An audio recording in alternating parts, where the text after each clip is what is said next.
think we're gonna let me get some lighting up. Sorry. Yeah, we're starting off with this in case I've not seen it. Welcome, everybody. We're rapping this morning. Okay, here we go. Wayfair's got 3 pairs of eyes and a skin made of chrome, just touched down from Earth, millions of miles from home. You'll talk about status, you talk about cash. We turn entire planets into dust, ash. You panic when lights start to blink in the sky while I'm floating right past in a craft that you spy. No oxygen needed, I breathe through my mind, leaving your laws of physics interstellarly behind. Pray for now if you are sinned in the past. Can you guys hear it? Keep talking that shite, you'll end up with a probe in your arm. That's why I'm insane, yes, thank you for noticing. Alright, so that it's not what I want. Alright, but yeah, so what we got here is a little speech by Philip K. Dick in Metz, France, and I think around 77. But Philip K. Dick was an influential American science fiction writer, best known for exploring questions about reality, identity, consciousness, and what it means to be human. He was born in Chicago. Philip K. Dick began publishing science fiction in the 1950s and went on to write more than 40 novels and numerous short stories. And then lots of his stories have gone off to become the basis for major films, including like Blade Runner, Total Recall, Minority Report, Adjustment Bureau, Paycheck, The Scanner Darkly, Man in High Castle. Let me know if I'm forgetting any other ones. Yes, yeah, that was the basis for what became Blade Runner. So, just want to know a little bit more about. He had some like crazy paranormal experiences.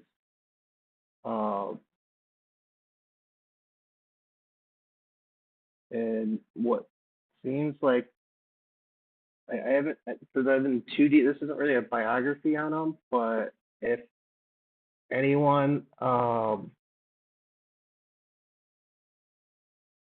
is potentially has like altars and stuff like that, it might be him. But yeah, let's just get into it.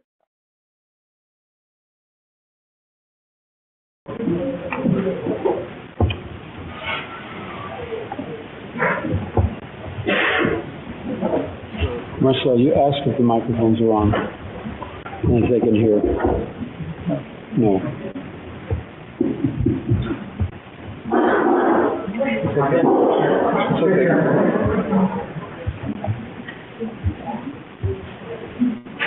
May I tell you how much I appreciate your asking me to share some of my ideas with you? The title of my address is, If You Find This World Bad, You Should See Some of the Others. I would like to confess that I've been asked to cut about 2/3 of my speech out and deliver as short a speech as possible. Upon examining my speech, I find that it is very easy to remove 2/3 without doing any injury to it. I even considered cutting 3/3 out of it, but there was some trouble, so I abandoned that idea. The subject of this speech is a topic which has been discovered recently and which may not exist at all. I may be talking about something that does not exist. Therefore, I'm free to say everything or nothing.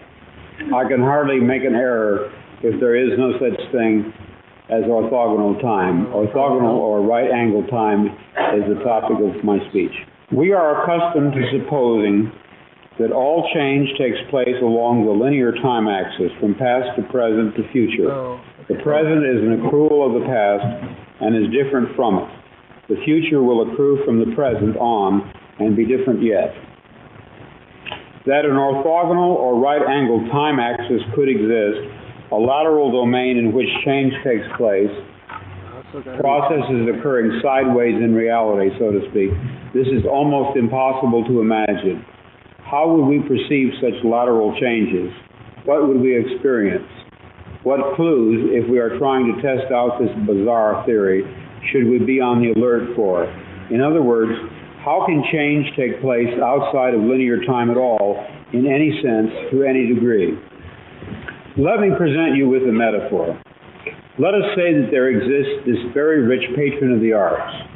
Every day on the wall of his living room above his fireplace, his servants hang a new picture, each day a different masterpiece, day after day, month after month. Each day the used one is removed and replaced by a different and new one.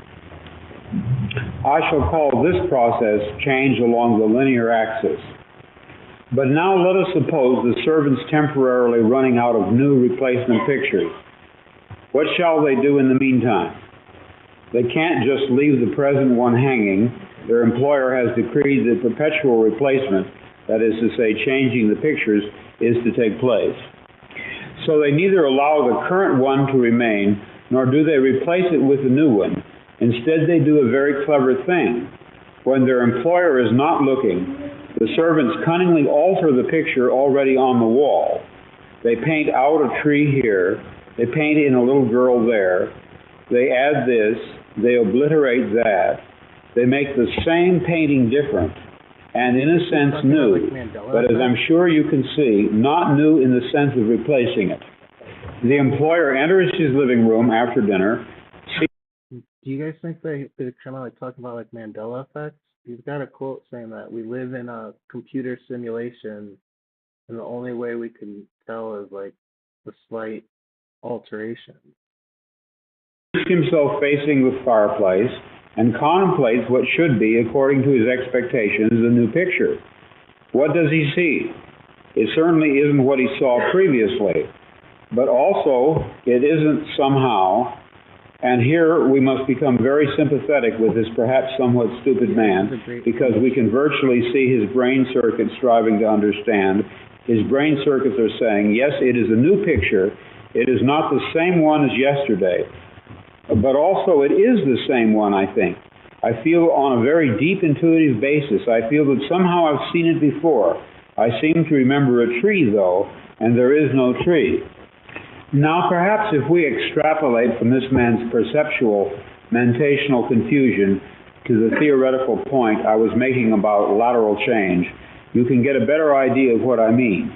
I mean, perhaps you can, to at least a degree, see that although what I'm talking about may not exist, my concept may be fictional, it could exist. It is not intellectually self-contradictory.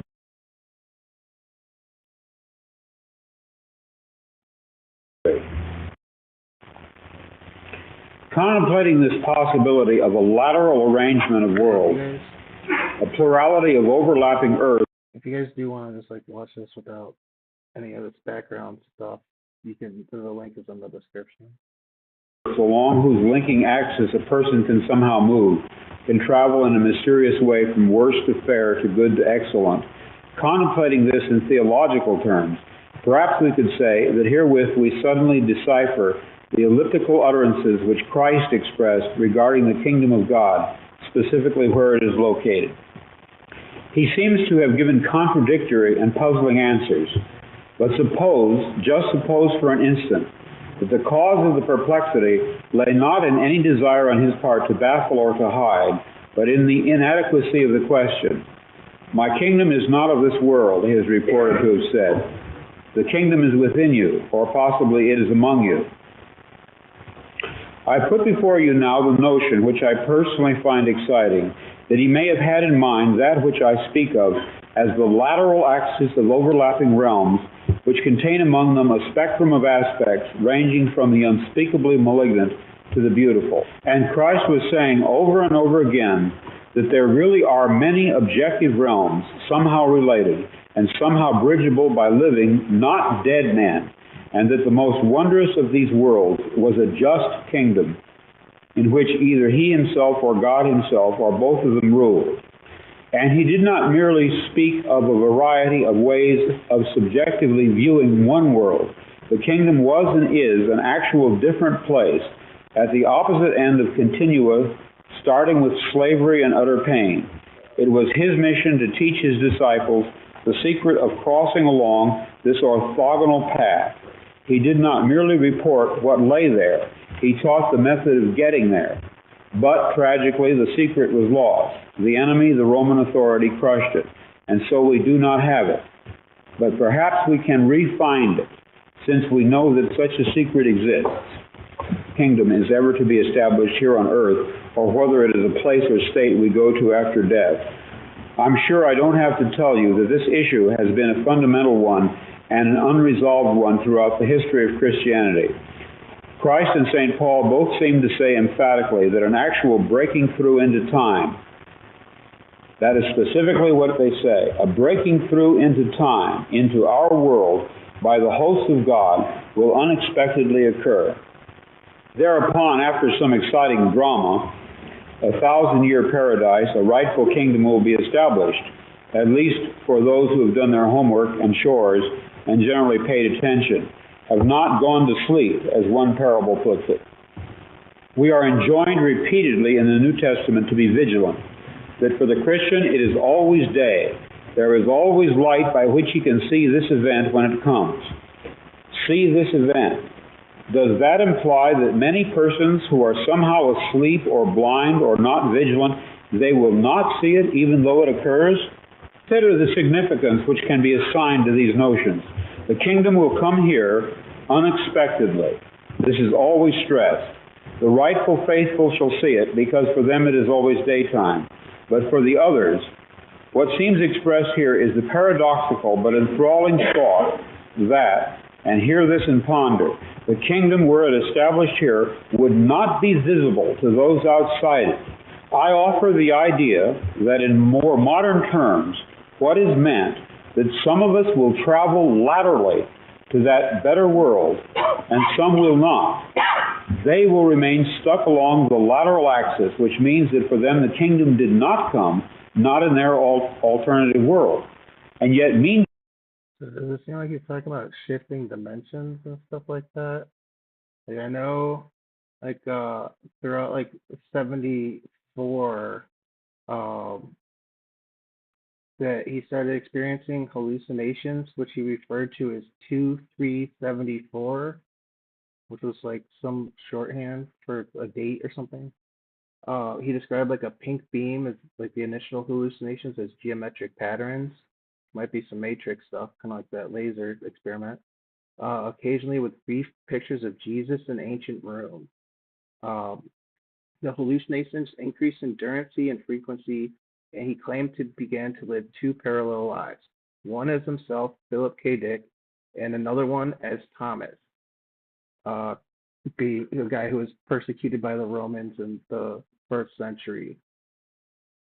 And he refers to the transcendental irrational mind as zebra, God, and Valis, which is in some of his books and stuff. But it's kind of some themes that.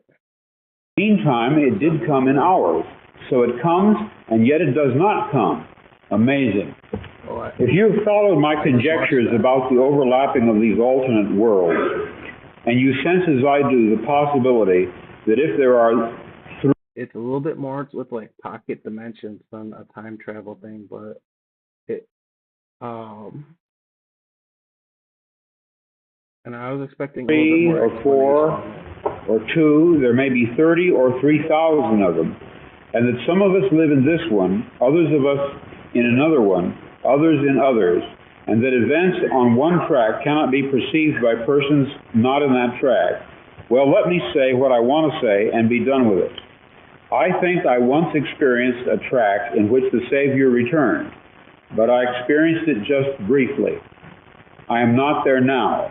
I am not sure I ever was. Certainly I may never be again. I grieve for that loss, but loss it is. Somehow I moved laterally, but then fell back.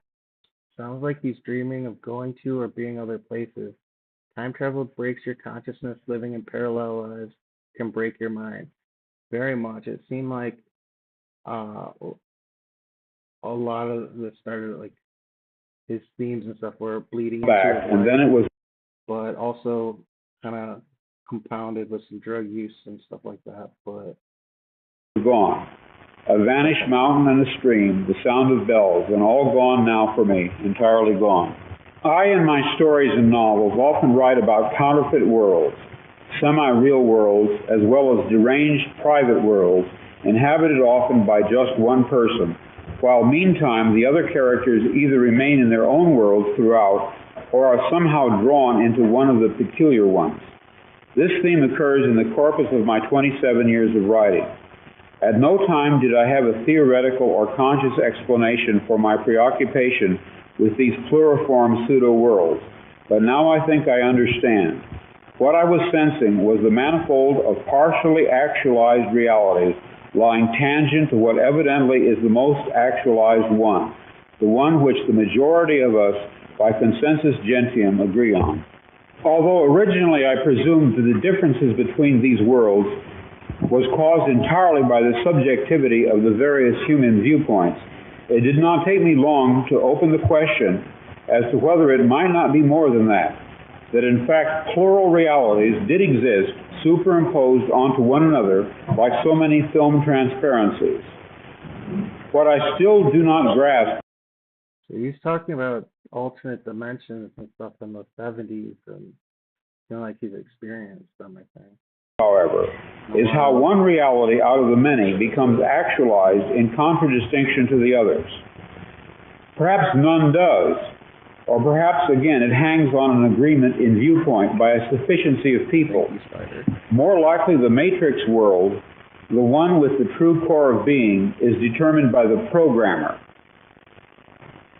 He or it articulates, prints out, so to speak, the matrix choice and fuses it with actual substance, the core or essence of reality.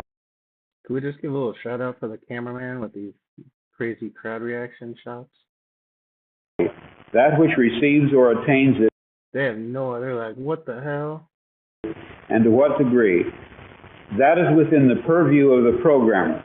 This selection and reselection is part of general creativity, of world building, which seems to be it or his task. A problem, perhaps, which he or it is running, which is to say, in the process of solving, as a computer would.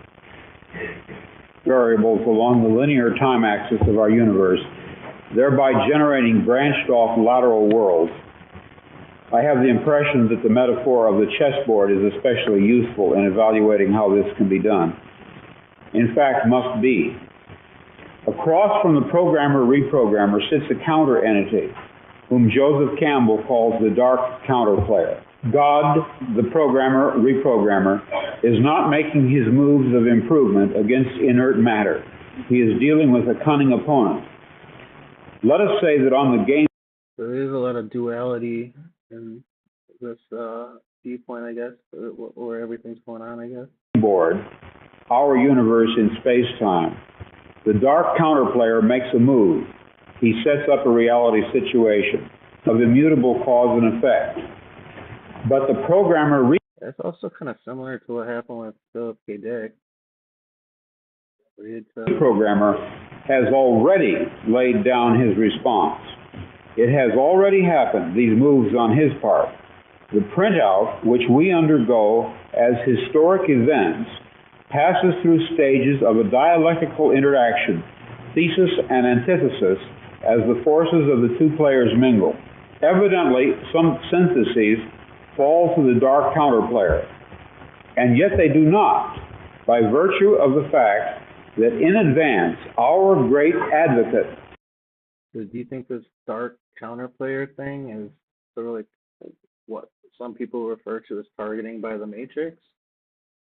Selected variables, the alternation of which brings final victory to him. In winning each sequence in turn, he claims some of us, we who participate in the sequence. This is why instinctively people pray, Libera me Domine, which decodes to mean, extricate me, programmer, as you achieve one victory after another. Include me in that triumph. Move me along the lateral axis so that I am not left out. Sense as being left out means nothing other than remaining under the jurisdiction of or falling prey to the malignant power. But that malignant power, for all its guile, has already lost even as it wins. For in some way the counterplayer is blind, and so the programmer-reprogrammer possesses... Yeah, same here. I was gonna put it on today and try it, but then I was like, nah, I know how I'm gonna go. I'm just gonna turn it off. I don't know what's with it. The story is good, but an advantage. I submit to you that such alterations, the creation or selection of such so-called alternative presence, is continually taking place. The very fact that we can conceptually deal with this notion, that is, entertain it as an idea, is the first step in discerning such processes themselves. But I doubt if we will ever be able in any real fashion to demonstrate, to scientifically prove that such lateral change processes do occur. Probably all we would have to go on would be vestiges of memory, fleeting impressions, dreams, nebulous intuitions that somehow things had been different in some way, and not long ago, but now. It's definitely something like Mandela effect stuff to me. And this is, I think, way before Mandela effect was referred to as a Mandela effect or anything like that. I don't know when that'd be a good question for Sandy. I know she's on right now. We might reflexively reach for a light switch in the bathroom only to discover that it was, always had been, in another place entirely. We might reach for the air vent in our car where there was no air vent, a reflex left over from a previous present.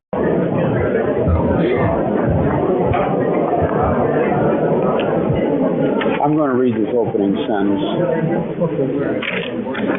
I don't know if the microvisions that somehow things had been different in some way, and not long ago, but now. We might reflexively reach for a light switch in the bathroom only to discover that it was, always had been, in another place entirely. We might reach for the air vent in our car where there was no air vent, a reflex left over from a previous present, still active at a subcortical level. I'd like to ask the chat if they've ever reached for a light switch that wasn't there. We might dream of people and places we had never seen as vividly as if we had seen them and actually known them. But we would not know what to make of this, assuming we took time to ponder it at all.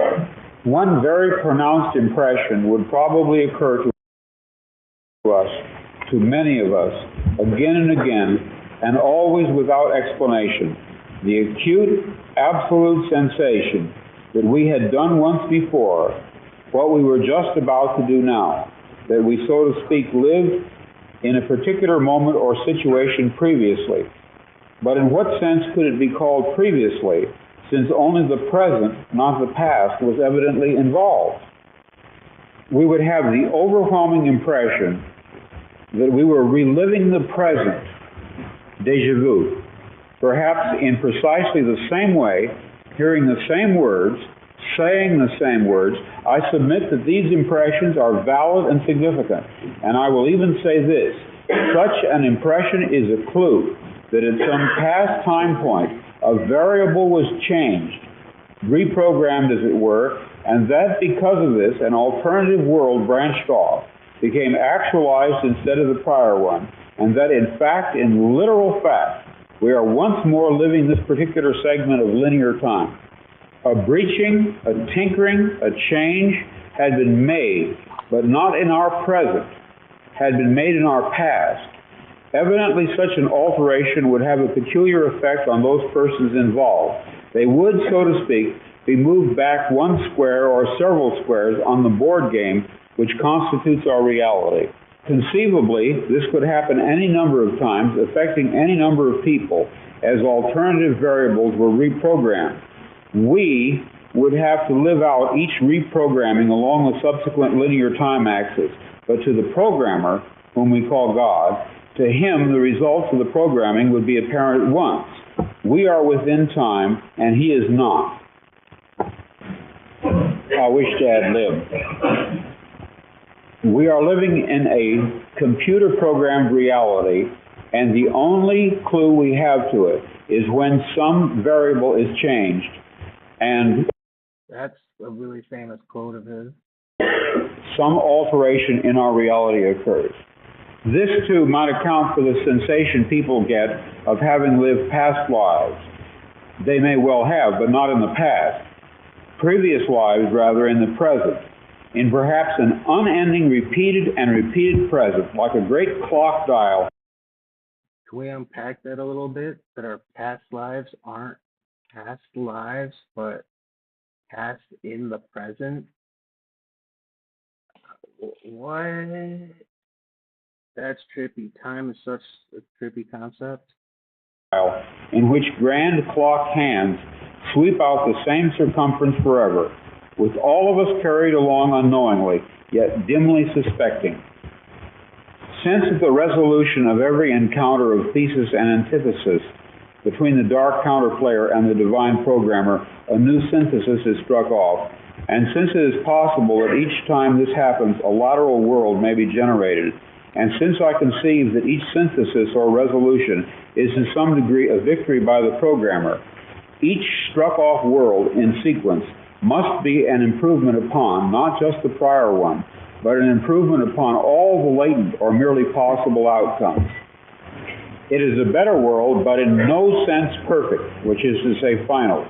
It is merely an improved stage within a process. What I envision clearly is that the programmer is perpetually using the antecedent universe as a gigantic stockpile for each new synthesis, the antecedent universe then possessing the aspect of chaos or anomie in relation to an emerging new cosmos. Therefore, the endless process of sequential... Yeah, so I could also be picking this up, understanding this totally wrong, but I think he's saying that we are divine programmers who can shape our reality, but the dark controller will throw chaos at it. Sequential struck-off alternate worlds emerging and being infused with actualization is negentropic in some way that we cannot see. What we need at this point is to locate, to bring forth as evidence, someone who has managed somehow, it doesn't matter how, to retain memories of a different present, latent alternate world impressions, different in some significant way from this. You're saying we need to bring people forth with different memories of alternate worlds? What? Ah, interesting. The one which is at this stage actualized. According to my theoretical view, it would almost certainly be memories of a worse world than this, for it is not reasonable. Worse world usually. So I wonder if that's kind of how a lot of there's so much of the SSP stuff is not sunshine and rainbows. Reasonable that God the programmer and reprogrammer would substitute a worse world in terms of freedom or beauty or love or order or healthiness by any standard which we know. When a mechanic works on your malfunctioning car, he does not damage it further. When a writer creates a second draft of a novel, he does not debase it further, but strives to improve it. I suppose it could be argued in a strictly theoretical way that God might be evil or insane and would in fact substitute a worse world for a better one.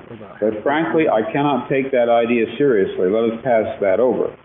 So let us ask, does any one of us remember in any dim fashion a worse Earth circa 1977 than this? Have our young men seen visions and our old men dreamed dreams? Nightmare dreams specifically about a world of enslavement and evil, of prisons and jailers and ubiquitous police. I have. He's having some dark visions. I wrote out these dreams in novel after novel, story after story. To name two in which this prior ugly present obtained most clearly, I cite The Man in the High Castle and my 1974 novel about the U.S. as a police state, called Flow My Tears, the Policeman Said. I'm going to be very candid with you. I wrote both novels based on fragmentary residual memories of such a horrid slave state world. Or perhaps the term world is the wrong one, and I should say United States, since in both...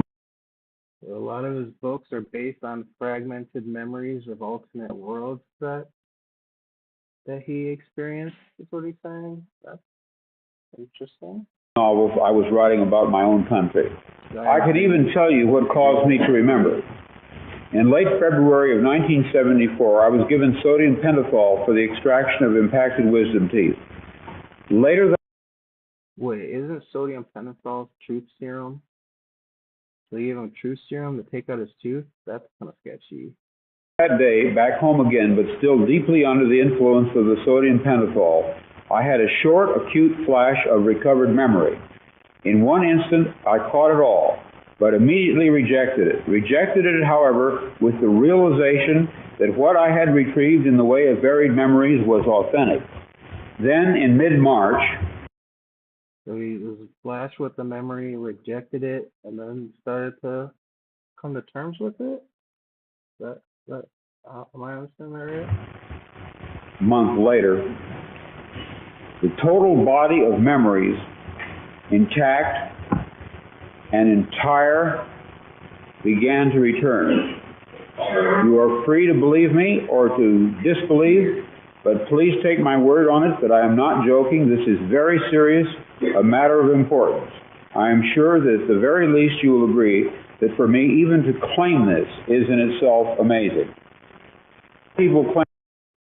Imagine how brave that would be to in the 70s to say, hey, I'm experiencing all these alternate realities and stuff, and I'm remembering. Here's kind of some stuff in my book based on, inspired by that. People claim to remember past lives. I claim to remember a different, very different present life. I know of no one who has ever made this claim before, but I rather suspect that my experience is not unique. What perhaps is unique is the fact that So different parallel lives in the present, not unique. That's kind of.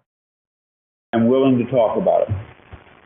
If you have followed me this far, I would like you to be kind enough to go a little further with me. I would like to share with you something I knew that is retrieved, Like he says, we're going deep. along with the blocked off memories. In March of 1974, the reprogrammed variables tinkered with back at some earlier date, probably in the late 40s. In March of 1974, the payoff, the results of at least one and possibly more of the reprogrammed variables lying along the linear timeline of our past set in. What happened between March and August of 1974 was the result of at least one reprogrammed variable laid down perhaps 30 years before, setting into motion a thread of change which An alternate variable 30 years before. Is that like he doing 30 back? culminated in what I am sure you will admit was a spectacularly important and unique historical event, the forced removal from office of a President of the United States, Richard Nixon, as well as all those associated with him. In the alternative world which I remembered, the civil rights movement, the anti-war movements of the 60s had failed, and evidently, in the mid-70s, Nixon was not removed from power. That which deposed him, if anything indeed existed that did oppose him or could oppose him, was inadequate. Therefore, one or more factors tending toward that destruction of the entrenched tyrannical power had retroactively to us come to be introduced.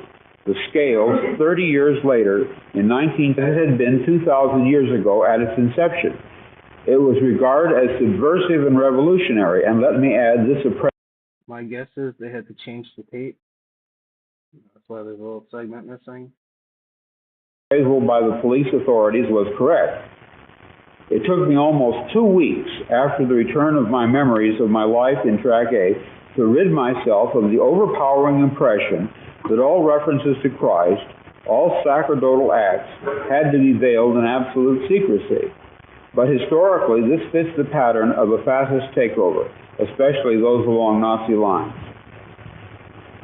I also would like to tell you, if you have followed me this far, to accept my statement about my other memories under the sodium pentothal which returned.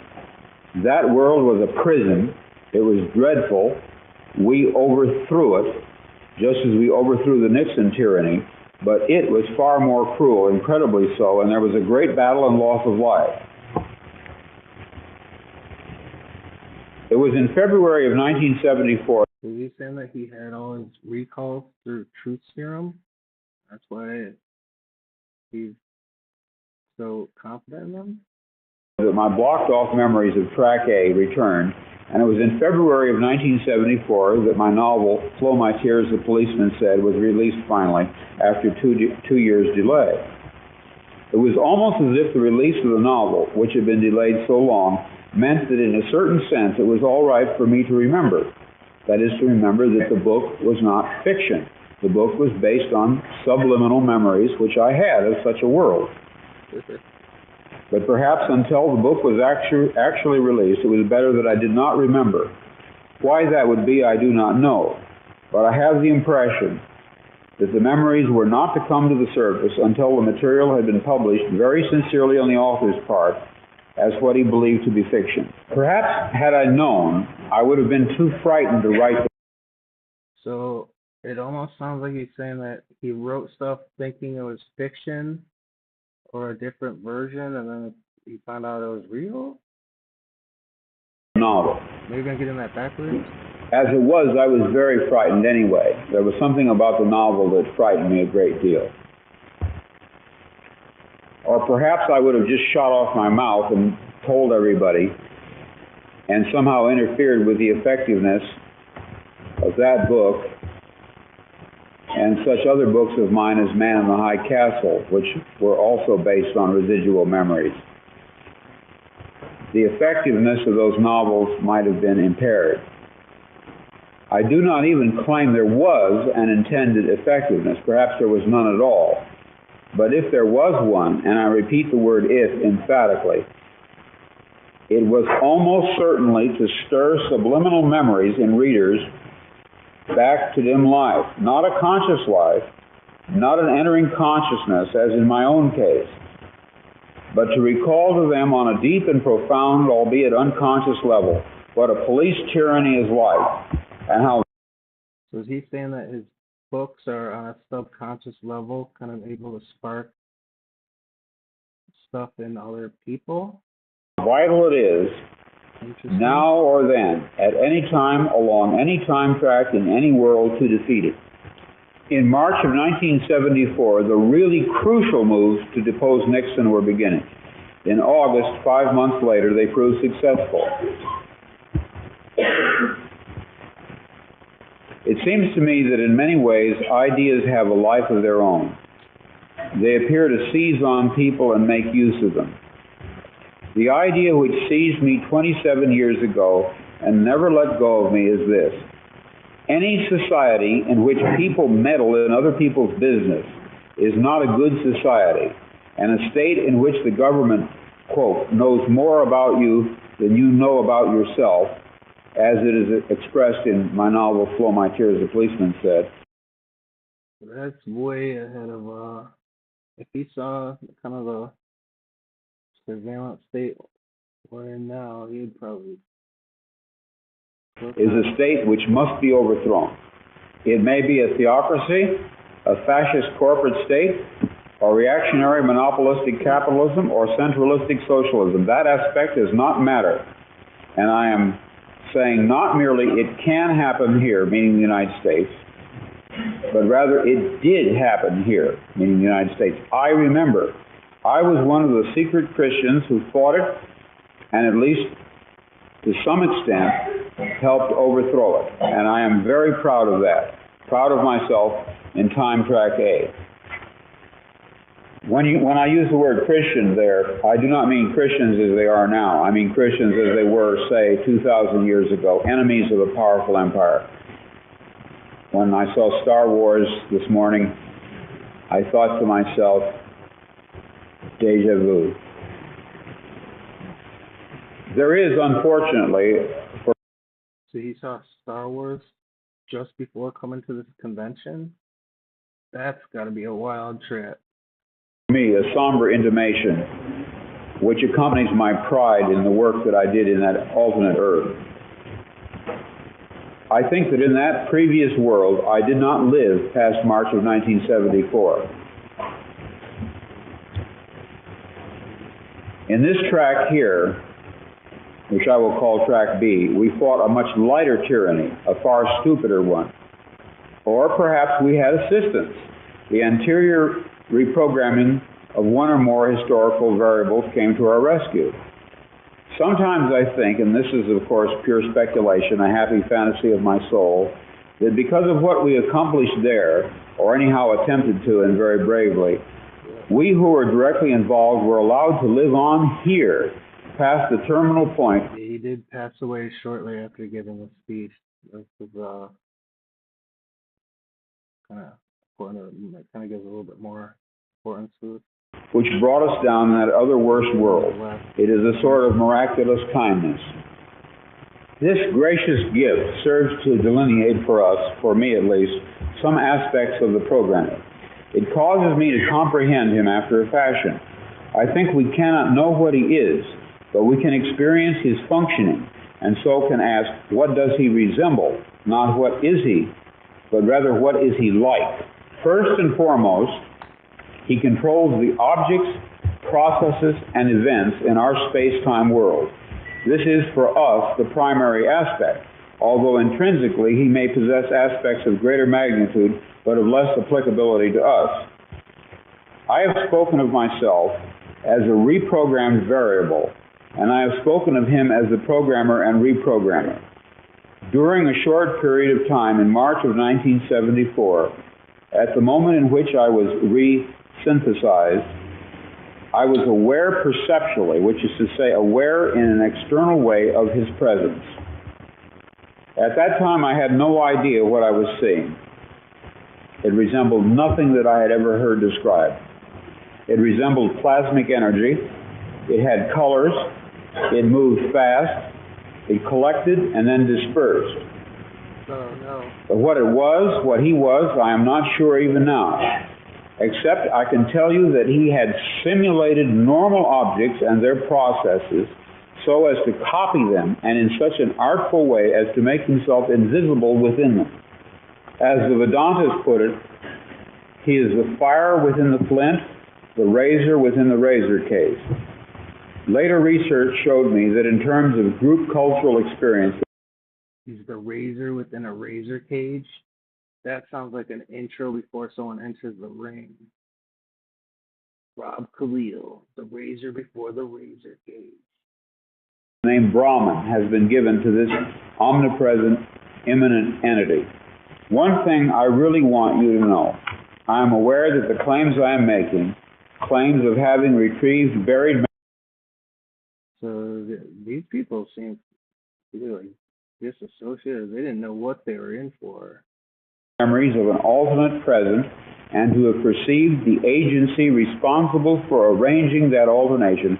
These claims can neither be proved, nor can they be even made to sound rational in the usual sense of the word. It has taken me over 3 years to reach the point where I am willing to Looking right at the camera guy, being like, "Hey, camera guy, what are you doing?" Those speeches the other direction. tell anyone but my closest friends about my experience beginning back at the vernal He's so pissed he's getting his own reaction. equinox of 1974.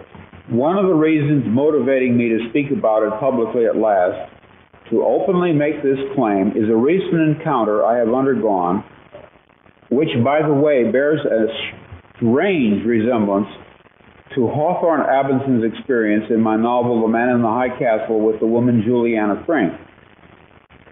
Juliana read Abinson's book about a world in which Germany and Japan and Italy. Now this is a little difficult if you haven't read the book, but he wrote a novel in which Germany, Italy, and Japan lost World War II, and he was living in a world in which they had won World War II. Juliana read Abinson's book about a world in which the Axis lost, and she felt she should tell him what she comprehended about the book.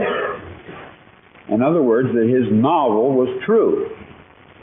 Now, this final scene in Man in the High Castle has been the source for a similar scene in my later story, Faith of Our Fathers, where the girl Tanya Lee shows up and acquaints the protagonist with the actual reality situation, which is to say that much of his world is delusional and purposefully so. In other words, it's a common theme in my writing that a dark-haired girl shows up at the door of the protagonist and tells him that his world is delusional, that there's something false about it. Now, in man, I think that has some sort of crossover with this real life, with a dark-haired woman telling him that it's kind of all delusional and stuff. in the High Castle, the situation is ironically reversed. The girl that comes to the door tells an author that his book of fiction is true. For several years, I've had the feeling, a growing feeling, that one day a woman who would be a complete stranger to me would contact me and tell me that she had some information to impart to me, and then she would appear at my door just as Juliana appeared at Hawthorne Robinson's door, and that forthwith, in the gravest possible way, she would tell me exactly what... Whoa, so is he saying that some strange character in a book he wrote appeared and told him the character some profound information, and that shit happened? Juliana told Robinson, and that is that my book, like his, was in a certain real, literal, and physical sense not fiction but the truth. Well, this did finally happen to me. I even knew that her hair would be black. I had an actual complete sense of what she would look like and what she would say. Door. And I'm speaking of a woman who had systematically read every single novel of mine, which is more than 30 novels.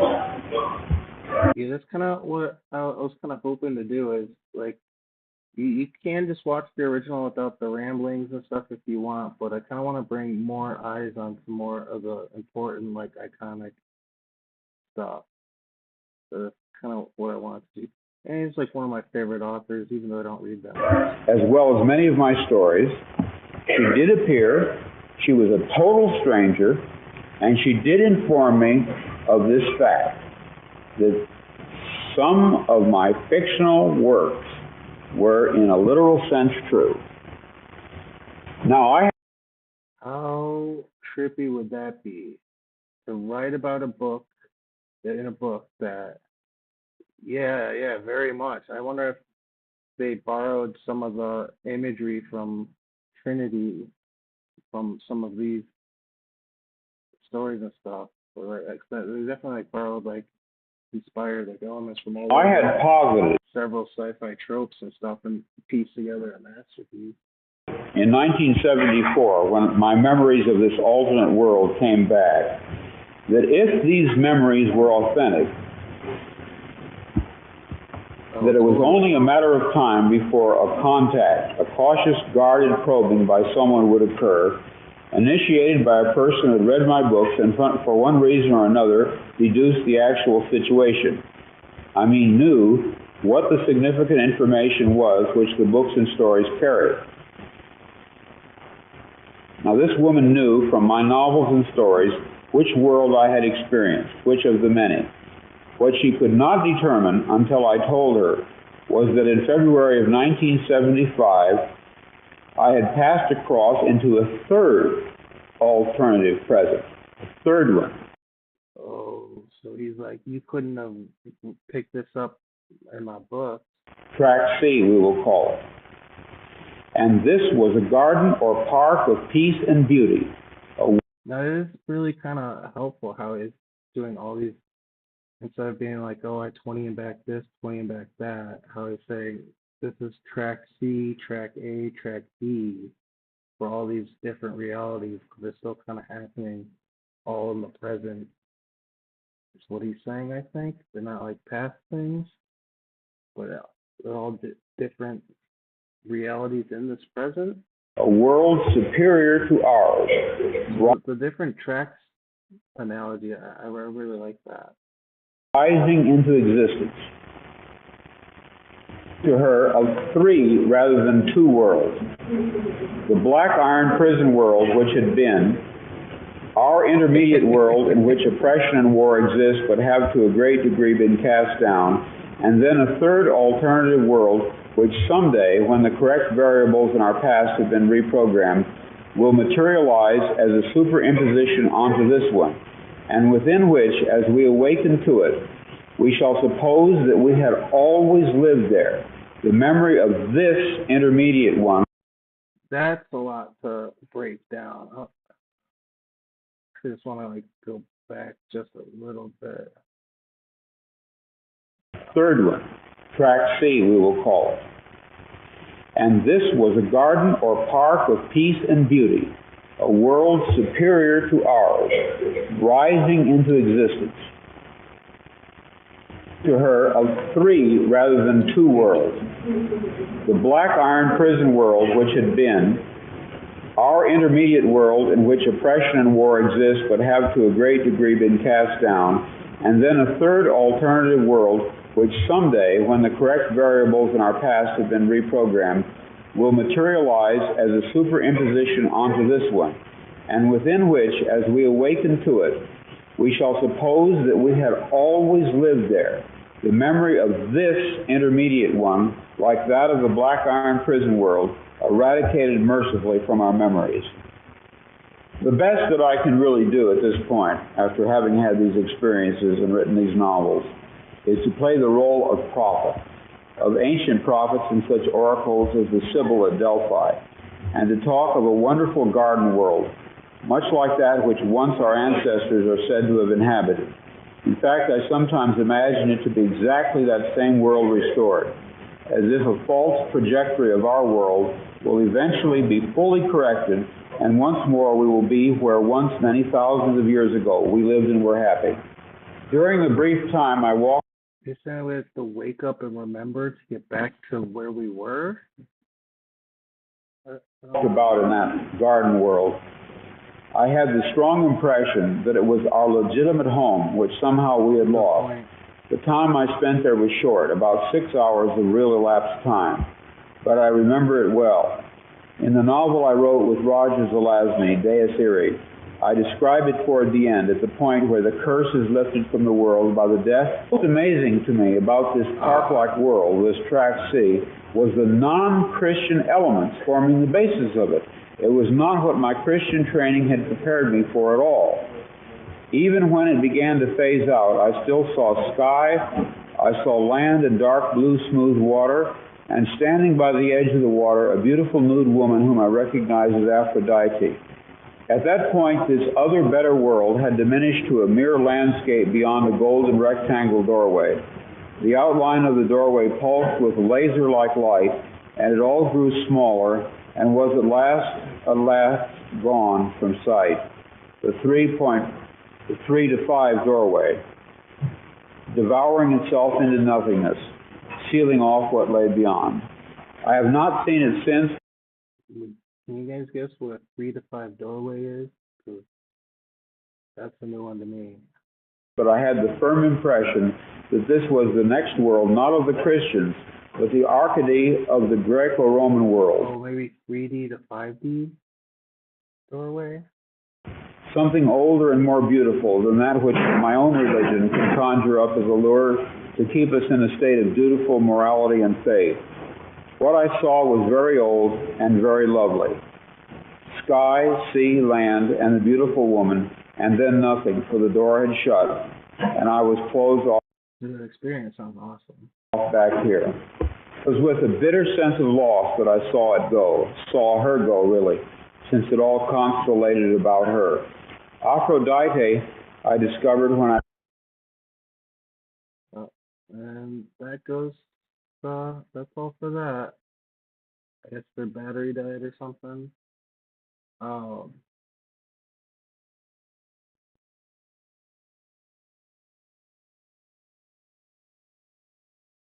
See, let's go over what some of his popular books and the themes of them are.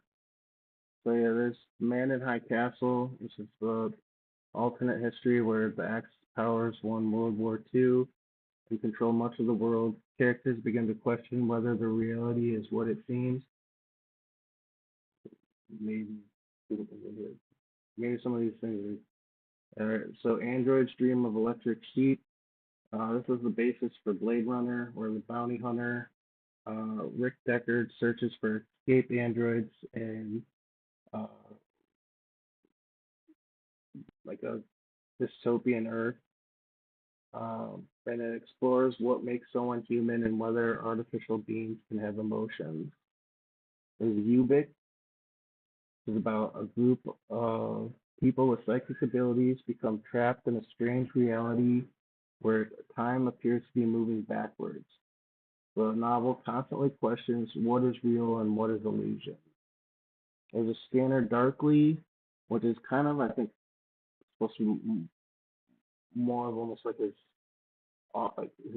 biography one, where that one seems like it was like personal to his life. Where undercover police agent becomes addicted to a powerful drug while investigating a drug network.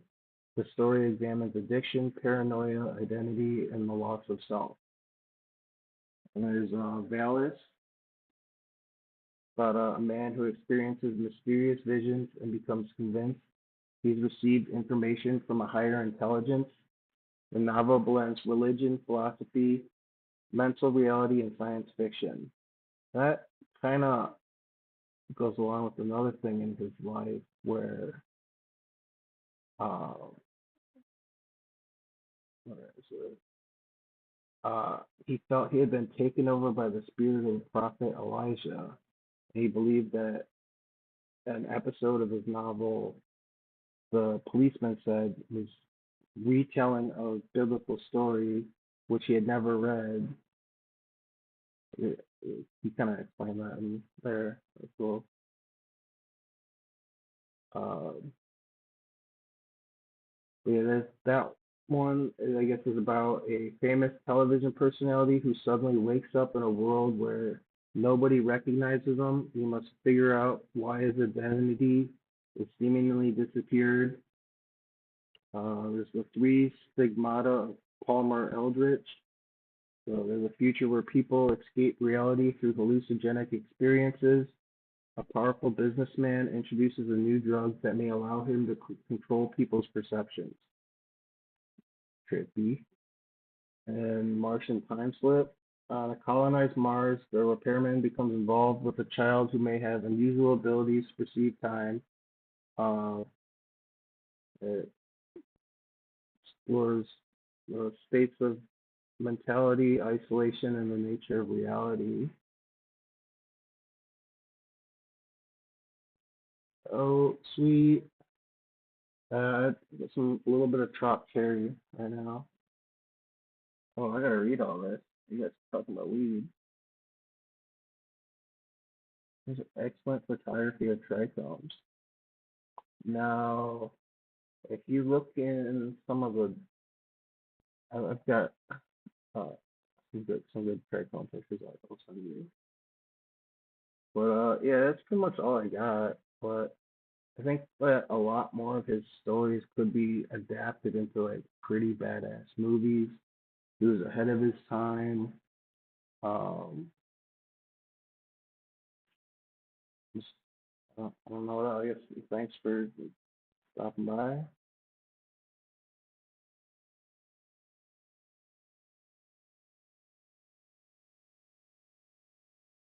Wait, there's uh, that would be a good question for the comic people. Oh, yes, you are. Just like finished all the content I had prepared. So I have to like kind of go back. But yeah, it's 2 o'clock. I'm actually 2 hours older.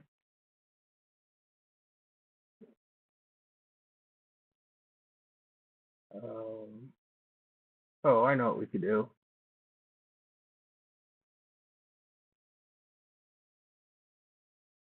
Welcome, everybody. We're wrapping this morning. Okay, here we go. Lisa's got 3 pairs of eyes and her skin made of chrome, just touched down from Earth, millions of miles from home. You'll talk about status, you talk about cash. We turn entire planets into dust, ash. You panic when lights start to blink in the sky while I'm floating right past in a craft that you spy. No oxygen needed, I breathe through my mind, leaving your laws of physics interstellarly behind. Pray for now if you are sinned in the past to keep talking that shite, you'll end up with a probe in your arm. Yes, I am insane, yes, yes. The caption said arm, and it says supposed to be a probe in your arse. Thank you for noticing. Oh, please don't want to get copyright hit. Maybe we can.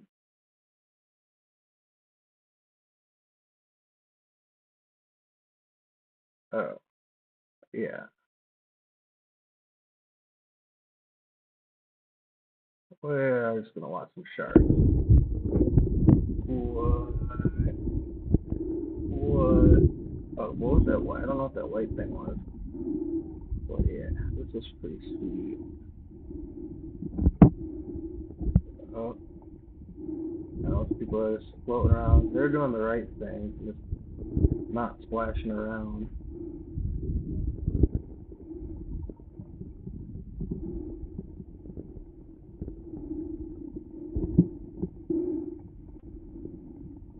It starts to come up to. I needed to catch a breath, so I had to start swimming up. I guess I kept trying to swim down. I definitely needed a breath at some point. Yeah. I'll keep breathing and back in the water. I had like a half a second breath. But here's it closer up.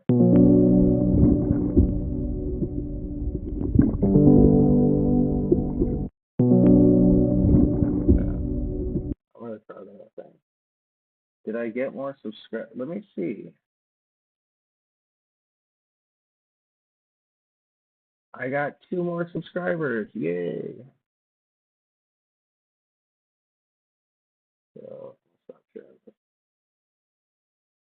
So, yeah, I guess that's all. I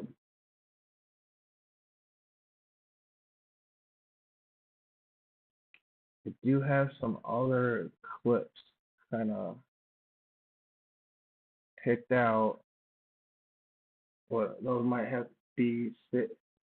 You guys want to just watch it? It's 3 minutes. We'll just watch it now. Forget it. I won't make another thumbnail. But yeah, here's potentially share my thingy.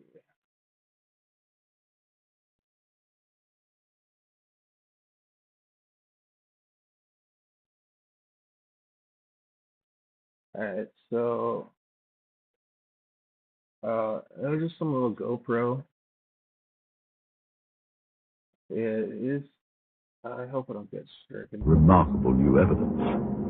But If this film indeed corresponds with Vereshchagin's story, what we are looking at is the scene of the crash site in Pereosovsky, as viewed by a camera on top of a military truck. The focal point of this scene is here, related to something totally and indeed different. appears to be a disc embedded in the ground. Here we see soldiers exiting the truck, led by a captain. The troops are met by another officer, this one a major, and then they join other soldiers and officers already on the scene.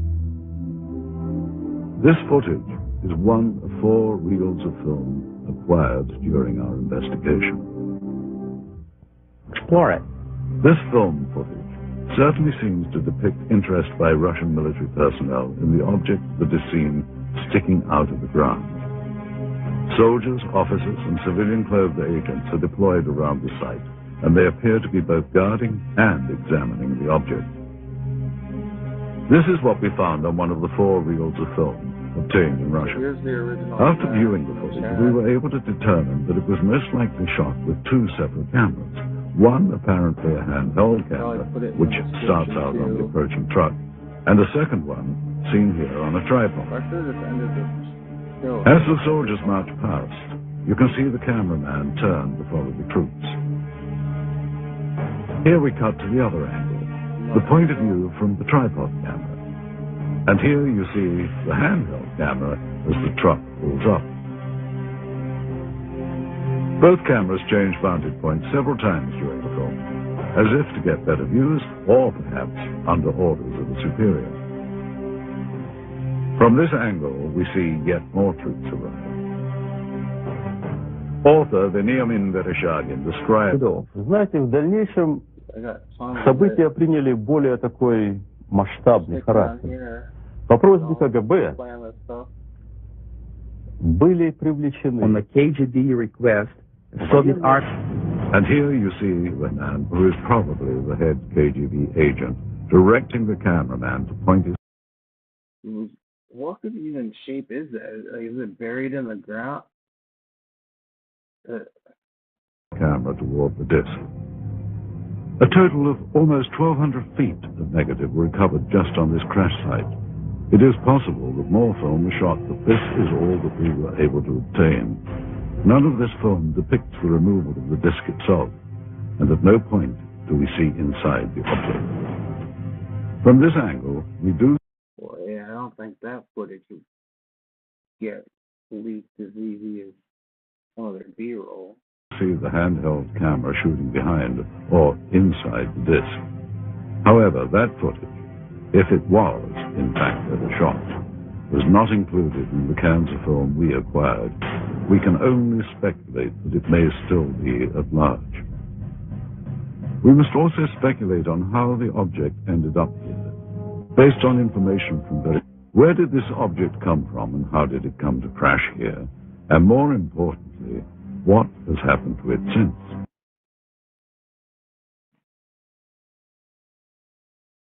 Yeah, basically. Say hello to this advertisement.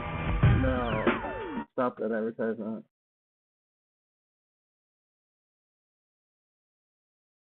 Alright, so I think that's all I got for now. So do you guys like watching more like the archive footage stuff, or do you guys like the like classic interview stuff? I'm kind of trying to like figure out. I should kind of split the stuff up.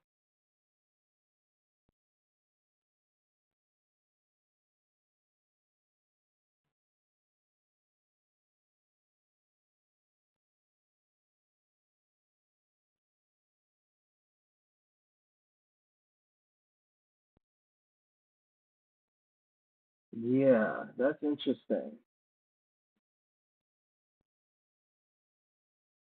Oh, happy birthday, Bill sisters.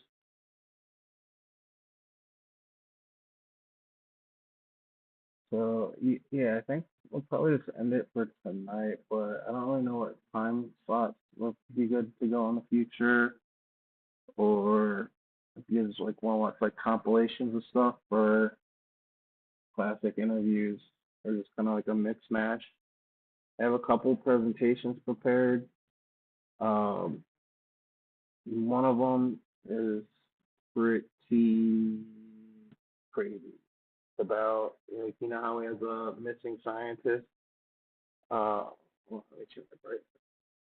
How we have a missing scientist and stuff now.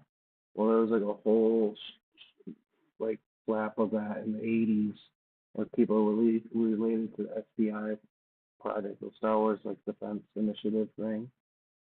So that's one to kind of go look forward to. So, but yeah, everyone's gonna just go chat, so I don't want to end it. I should just chat too.